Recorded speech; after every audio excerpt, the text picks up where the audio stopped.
Hi there, my name's Victoria and I'm here with Ruth Shilling today. She's an author, a publisher, a musician and owner of One World Egypt Tours.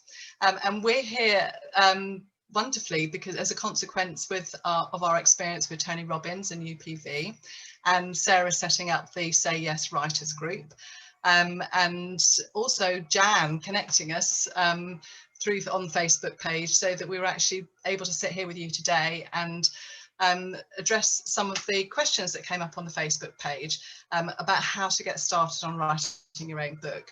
So of course Ruth is well placed as an author of many titles. How many books have you written, Ruth?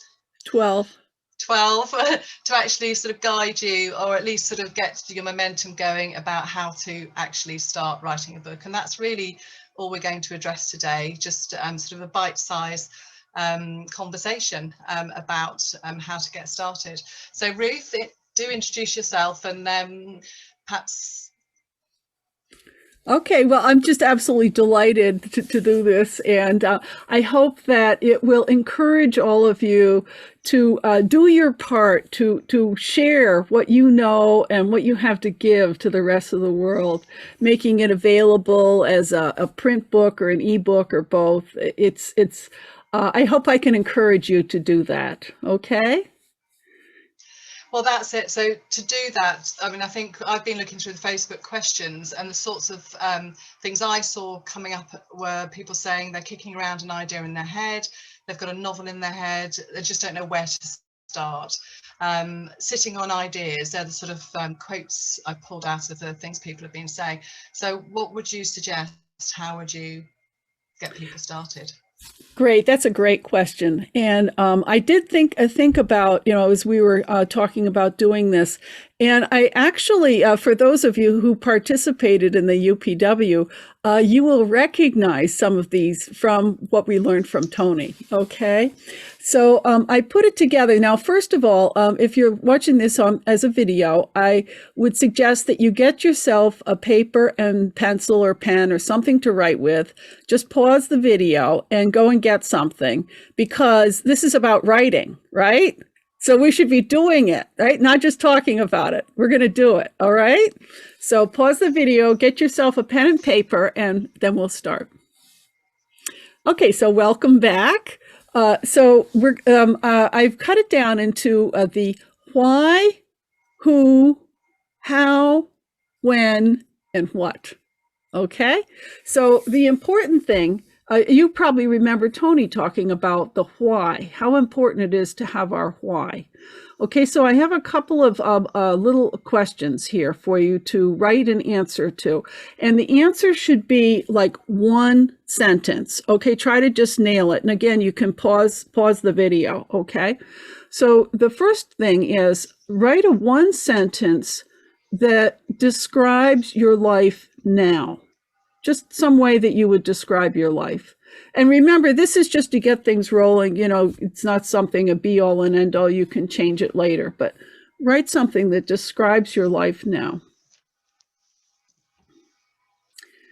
Okay, now the next one is describe yourself now.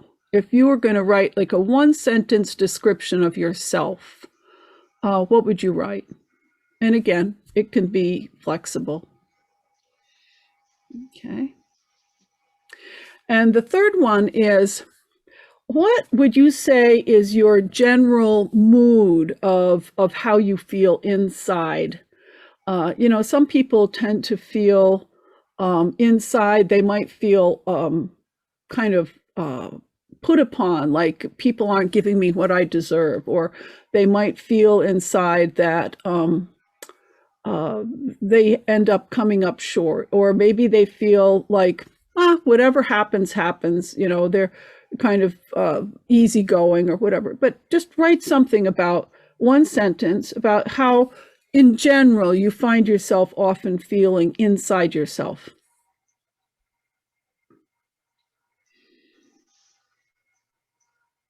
Okay, so this is your baseline. Okay, this is how you're something to work off of now. Now, let's imagine that you've actually written a book. Yeah, whatever kind of book it might happen to be. The book is finished. The book has actually been published. And it's about 2 weeks now after it's been published. And some of your friends have bought the book. Maybe they've read the book or whatever. And then go back and go through those same 3 questions again. And the question is, how do you feel now? Is there any difference having written your book? So the first question was, describe your life now. So this is after the book has come out. The second question is, describe yourself. Now you can say you're a published author, right? But how would you describe yourself? And the third question is, how do you feel inside? What's your inner experience? So going through these questions, and you'll probably want to do this multiple times, is getting you in touch with your why. You know, how is writing this book going to change your life? How is it going to change you and how you feel about yourself? So one of the people in the group, she said that she'd hired someone to help her get published and everything, and it cost a bunch of money. And I wrote, you know, like a comment, a reply to her, and I said, well, did it end up that the royalties actually paid for all this money you spent? And she said, oh, no way. But she said, yeah, I did it because I got a promotion that way at my job. And that was well worth it. You see? So you want to know, what is your why? Why would you want to even do this? Yeah. Once you get that gives you an empowerment that you don't have before you discern that. Okay. The next question is who. And if you remember Tony talking about who is your ideal customer, in this case, it's who are your readers. So you probably want to do this maybe after, or you can just stop the video. But I would recommend coming up with 3 people that you see as readers of your book. 2 of those people would be probably people that you already know, people you've had contact with. And one of those is someone you would just make up in your mind that you would imagine. Okay. And so these are the questions you want to fill out. You want to make a profile of each of these people. Okay. The first question might be, what age are they? Are you writing for children? You're writing for retired people? You're writing for young entrepreneurs? Who are you writing for, right? The gender. A lot of times, you're writing and it's going to appeal to a particular gender. So but even if it doesn't have to be for a particular gender, for these profiles you're making up, you want to give it a gender, okay? Because you want to be able to visualize these people in your mind as you're writing, okay? So you have the age, the gender, what kind of occupation do they have? What sort of belief system do they have? Do they have a spiritual base? Are they religious? What's their basic belief system? And even what's their financial status? You know, where do they fit in the social strata and the financial status? Now, when I wrote, it was actually my second book, but the first book that I published myself, the first one a publisher published, it was about the violin and how that fit into also our lives in general, the things we could learn. And I had been teaching for more than 20 years at that point. So I knew who I was writing that book for. I could picture my students. I could think of the words that they would understand. And that enabled me to write the book in such a way that people like my students would benefit a lot from the book. So it's really important that we think about who we're writing for. Okay? Now, number 3 is how. And this is very important. How will it benefit those 3 readers that you came up with? How is it going to benefit them? How is it going to make their lives better? How is it going to, what is the gift that it will give to these people. Once you know what gift it is that you're trying to give to others, that will open up a doorway within you for a flow of goodness to flow through you as you're writing. Yeah, so that's a very important one. What is it? What's the benefit that you want to bring about to these people?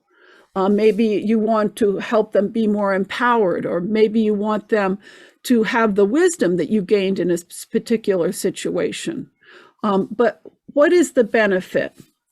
The next thing is, how is it going to benefit you? We always want to think of both, right? So thinking about how will it benefit you? I spoke before about the woman. It's going to give her a chance to have a raise. When I was a child, my father was a professor. He wrote a textbook, and he wrote that so that he could get promoted to being a full professor. And it worked, lucky for all of us, because that gave him a better salary. It was a lot of work, but he knew why he was doing it. In academia, it was important that he be published, and he was, checking off the boxes. So how is it going to benefit you? So that's the next question. The next one is when, right? And, Tony and the different trainers talked to us about that at UPW, in that if you just think, oh, well, sometime I'm going to start exercising. Well, sometime never comes. As a good example, do you do your taxes, just like, 3 months before they're due? Because we know there's a date that they're due, a lot of us get them done, right? But if we don't have that date, we're not going to do it. Yeah. So having a goal of a date is a really good idea. Now, you could say, in 5 years, I want to whatever. You can choose any date you want. And of course, all of these things I'm talking about, you're just choosing now. You're not stuck with any of the answers. It can always be modified, and it will get modified and morph into something else. But if you're not willing to start with anything, you're not going to get there at all. Yeah. So you need to start with something. And that's what these questions are designed to do. So, so you can make up, when do you want it to be finished? That's a place to start. Okay. Now, some of you who've done the different trainings with Tony know that there's often a thing that they use in NLP where you choose a goal, and let's say you say, I want it done within a year. Okay, well, if it's going to be done within a year, how far does it need to be in 6 months? And how far does it need to be next month? And how far does it need to be next week? And what do I need to do today to make that happen? So you can use that if you'd like. That's one method that is often worthwhile for people. Okay, and the last one then is, what will motivate you to do it? Right? This could be the sticky wicket for many of us. I still have trouble getting myself to exercise, So what's the motivation going to be? And for this one, it's really sort of a personal thing. It's a case-by-case thing. Some people work really well when they have a trainer. Some people work really well if they have a coach. Some people hate having a coach and somebody, that just doesn't work for them at all. Some people work really well if they just have like a partner that they do it with. Now, I have a meditation partner, and we meditate every day at noon. And having that meditation time together is, we've been doing actually the Master Co Twin Hearts meditation.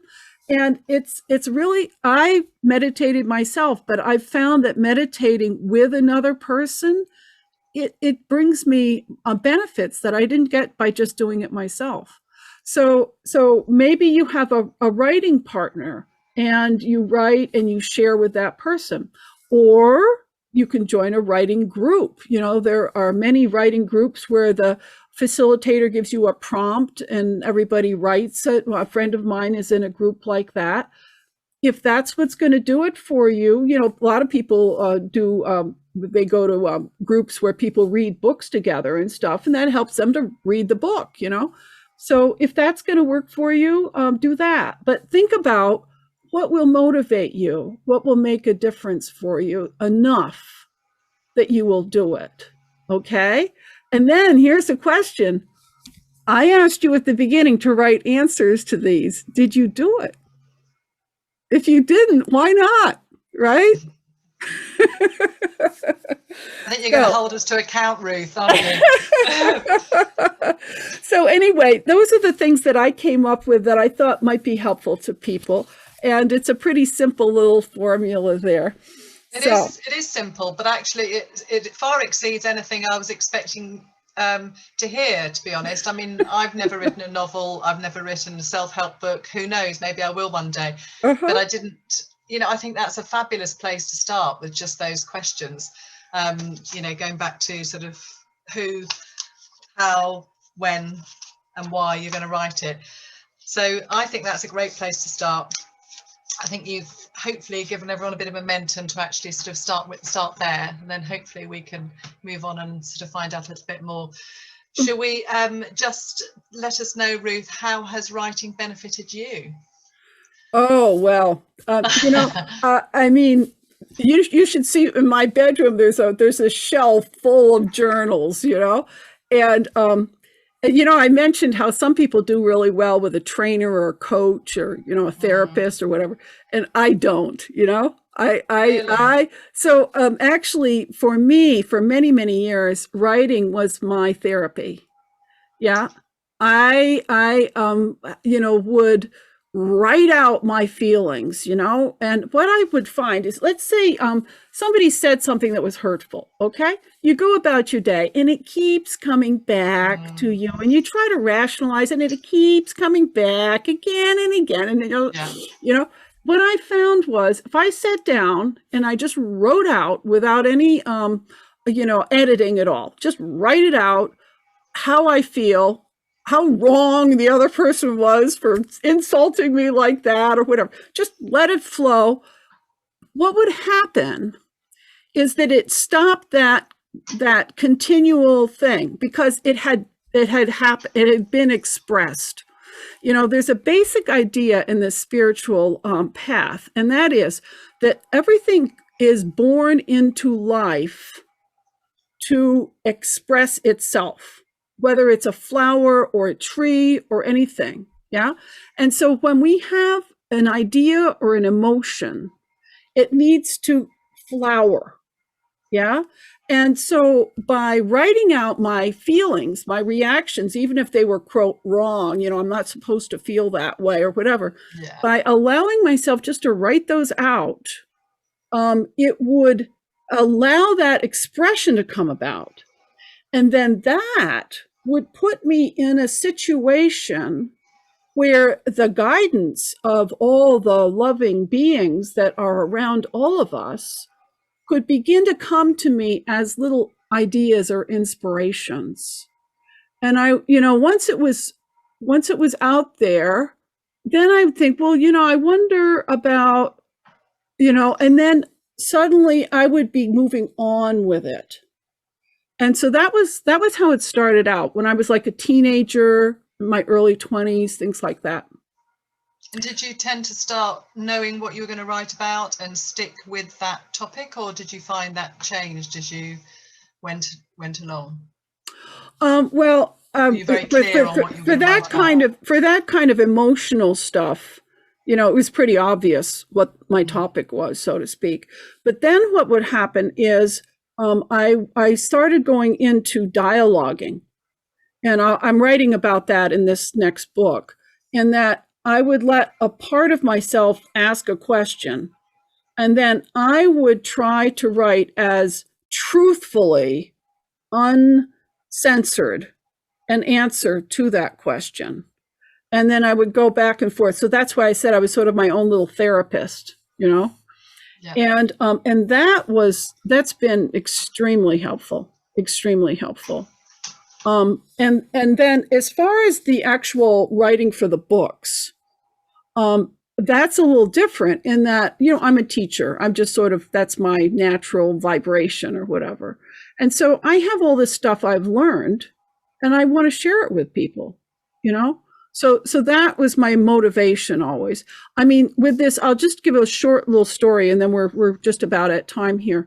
I was, I lead Egypt tours. So I was in Egypt between February and March of last year. And I finished on March 8th. And I was scheduled to come back a week later because I was going to spend some time visiting people there. And on the 9th, I arrived at my friend's house to, enjoy the kids and all this stuff. And I did Facebook Messenger with a friend of mine in the States. And she said, this COVID stuff is getting pretty weird. I think you should come home right away. And I said, oh, thank you so much. I'll think about it. I had no intention of doing that, right? But I did listen to her. And so I said, okay, I better tune in for my guidance on this.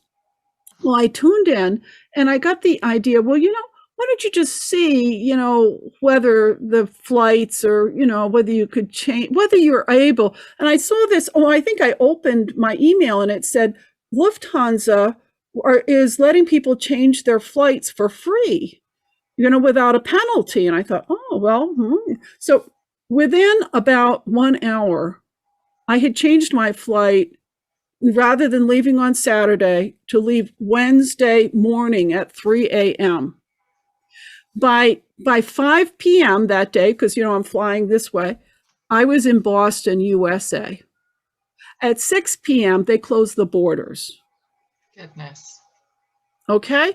Now, the thing is that I did that all through my own, ability to listen and get good guidance. And it was a completely peaceful trip. Everything moved smoothly. It could not have been easier. If I had waited one more day, I would have been stuck either in Cairo or in Germany without any flights to get home. The flights I was originally booked on were canceled. And the people who did come home later, Boston airport was mobbed with people. When I got there, it was so easy. I didn't even have to wait in line. Just put my passport in. I was done. Everything was smooth. Everything was easy. And this is the important part. I was totally at peace the whole time because I had no doubt that I was doing the right thing. Yeah. Even though at that time I didn't know why, I knew it was right. And why did I know it was right? Because I know how to listen for my guidance. And at that point, I said, that's going to be my next book. I want this gift I want everyone to have this gift. I want everyone to be able to have this kind of experience because life throws us, all kinds of junk we have to deal with. We have no idea how to deal with it. We have no idea how to make a good choice. But if we can do this tuning in the way I do, you can have a sense of peacefulness with things. And I want to give that to people. So you see, I'm just using this as an example. That's the time to write a book. Well, and I think you've given us a pretty good start off, and certainly we're listening, and certainly you're giving us good guidance. Thank you, Ruth. It's been lovely meeting you today, and hopefully that's been a real certainly helped me. So a great way to get started to writing your book. Good, thank you. I'm so pleased to get to do this. Thank you so much. Cheerio.